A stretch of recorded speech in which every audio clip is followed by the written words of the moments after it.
Welcome back. You join us backstage at this wonderful Covent Garden Theatre, and there isn't long to go now before Act 2.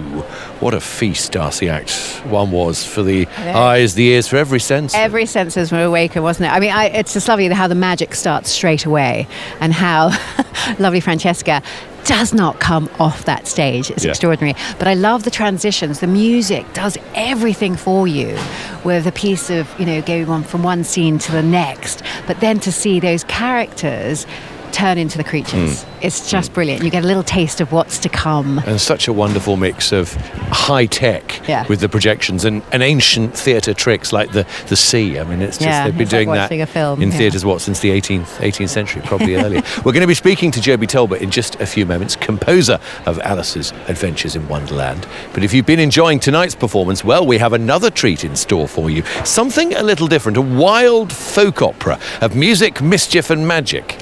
Yes, following an Olivia award-winning run in 2021, Wolf, Witch, Giant Fairy is finally coming to UK cinema screens from the 20th of October. Based on the classic story, Little Red Riding Hood. You could be almost dressed as I am a Little Red Riding Hood this evening. We all know the famous fairy tale, and we know how it ends. Or do we? What? It's the perfect family outing, so do make sure you visit the website for more information and to book your tickets. Back to tonight, because we have the musical genius Joby Talbot with us now. Welcome, Joby. So lovely to have you here. Thank you. Lovely to see you both. It's great listening to your music tonight. 13 years later, it still sounds wonderfully fresh and innovative and exciting. Take us back to how all this came to be in the first place. Well, yeah, it's crazy that it's that old, isn't it? So I guess it was more like 15 years ago when Chris first asked me. Yeah. And we met up in New York in his flat with the playwright Nicholas Wright, with whom Chris had already been talking, and they'd already had the idea for the prologue, the setting the scene, this framing device being set in Oxford in the late 19th century with the real Lewis Carroll, taking photographs of Alice Liddell. So I'd gone away and written 10 minutes of music for that, hoping that, it might be okay. Chris was thrilled. So I thought, I must be on the right track. So we kind of hashed it into shape, and I went away and wrote the rest of it. It's here such a familiar story that's been part of so many people's childhoods. Yeah. And yet you have to kind of signal each of the characters. Did you sort of decide you would create a sort of set of motifs for the characters? Yeah, exactly, yeah. I wrote them all in one day. The first one I wrote was the White Rabbit, that little sort of ear-scratching, twitchy, nervous little tune on Celesta. And then, one for the caterpillar, one for the horrible mother, becomes the Queen of Hearts, one for Alice herself, one for the knave. I think the only one who doesn't have one is the poor old March Hare. I forgot about him. Never mind, he gets sort of lumped in with the Mad Hatter. But so every character has their own melody. And in the big crazy trial scene at the end, I just made sure that I had every character dancing with every other character, so that every melody can be a counter melody to every other melody. Wow. Yeah, because what else are you going to do with your time? I think what's wonderful, it's so distinctive to, I just hear the music, I go, it's Alice. Instantly. It just brings it all to life. I love when music tells you the story and you don't even have to think of what's happening next. I think that's what you've done so beautifully. Thank you. But what's really special is there's so much percussion going through the music, which is more unusual for a big piece there. Yeah, I'm doing my best to keep all the percussionists in London employed. How many are there? There's Timps plus 5, so 6 in all. Yeah. And there's, other crazy instruments like the ram's horn, trumpet, all bells and whistles. I kind of figure that if they're going to give you, the opportunity to fill this amazing house with music for 2 hours, you're really going to have every single piece of ammunition at your disposal ready, because it's a huge stage, a huge thing, a huge subject. But it must be quite challenging with an orchestra this large as well. Does that come into it? I'm obviously a novice here. I'm not sure how you work out all those instruments. Yeah, it was. Well, I worked with a wonderful orchestrator called Christopher Austin on this particular project, and we really tried to find as many crazy new sounds as possible. Mm-hmm. And there's all kinds of things we're doing there, like getting the strings to play with practice mutes, which are the mutes you usually use when you don't want to annoy your parents when you're practicing your scales. And it gives this strange, otherworldly, ethereal quality. We have a scordature violin for the Queen of Hearts. Is when you tune a violin up a semitone, so it's literally highly strung for this very kind of angsty woman. All kinds of things, just to try and make it as colourful and crazy and chaotic and otherworldly as possible. So sometimes new ballets are scored for solo piano, but you had the smorgasbord of delights. Yeah, I had everything. The Royal Opera House I was going to hold back. Orchestra. Just tell us a bit about that relationship. You mentioned how it sort of plays out with Christopher, but with Bob as well, because Bob Crowley, the designer, because the three of you have now worked together on three projects, Winter's Tale and Light Water for Chocolate as well. That's right. I mean, it's just a dream collaboration. I mean, it's not very often that you get to work with people that you have this sort of simpatico kind of you click with. And I really like them. And you could hardly not. They're the two nicest people in the whole world. I think with this piece, what I felt after that first run 13 years ago was that there was a sort of just stars aligning feeling to it. Not just Chris and Bob and myself, but also this company, this house, this orchestra. You know, it all just seemed right. The subject matter being here, I don't know. There was something, you know, like in astrology, you know, where everything just kind of lines up. It was in the fates. Well, let's hope there's more to come. I know there are projects you're working on you can't talk about, but we'll look exciting forward times to come. to hearing more. And Oscar in Australia, which That's we haven't right. got time to talk about now, but hopefully we'll get to see here at some point. We could talk all night, Joby Talbot. Thank you very much. Thank you so much. Thank you for having me. Lovely to joining see you us. both. Thanks for being with us.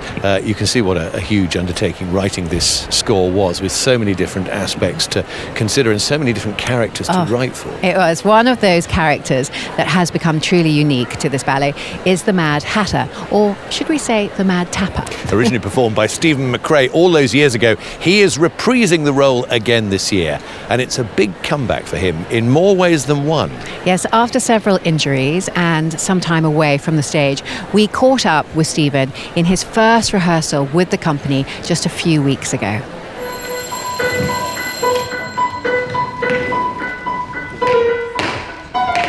It's always exciting to be back on the Opera House stage, especially when you get to return to a role that was created for you. Working with Christopher on this role is always something that's going to remain with me as a special moment in my career. Just going straight back. Yeah, just go straight back. The Hatter's out of this world. There's a slight edge to him that separates him from the people he's around. Deep. Maybe I put a little turn into it. I do really think he is bonkers. And I think we've all got a tendency within to go absolutely crazy. And I just really try to tap into that. He has fun, everything's a laugh, everything's a joke, but there's a slight sinister twist to him. Each time I've revisited this role, it's been different points of my life, different career moments. I've become a father 3 times in the time of performing that role. Had 2 major career-threatening injuries in that time. So I guess in the timeline of this role, I've crammed in quite a bit. What's really powerful with this particular recovery is that we've been using this role as part of the recovery. My rehab is still ongoing for my knee. In terms of the big classical roles, we're still a way off performing those big roles. But I think it's a great sign of how the world of sports science has really become part of the dance world now, that we're able to look at each role and say, okay, how can we rehab you to achieve that role? Then the next role, we adjust the rehab program and be guided by the science. There are multiple factors driving the determination to get back. I love dance. I love the theatre. I think the arts is just the most extraordinary part of life that I think we need to respect and appreciate even more.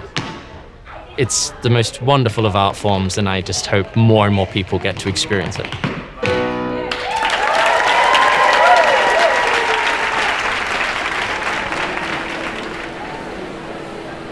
It's always wonderful to see the company being so supportive. Those full calls are really an integral part of the rehearsal process and can often be quite daunting. So it's great to see Stephen back. Well, we're about to see him on stage, in action. It's time now for Act 2, as Alice continues her journey through the fantastical world of Wonderland.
Act 2 of Alice's Adventures in Wonderland, coming to you live from the Royal Ballet. Darcy, what a stunning act. It really is. I think we see the company in full flight, using the whole stage from the waltz to the caterpillar. But I think what's beautiful is William and Francesca, suddenly her journey coming along and maturing, and that beautiful pas de deux. Such a moment of peace and beauty. Yes, it is. And that, that relationship that they're bonding, and it's very special.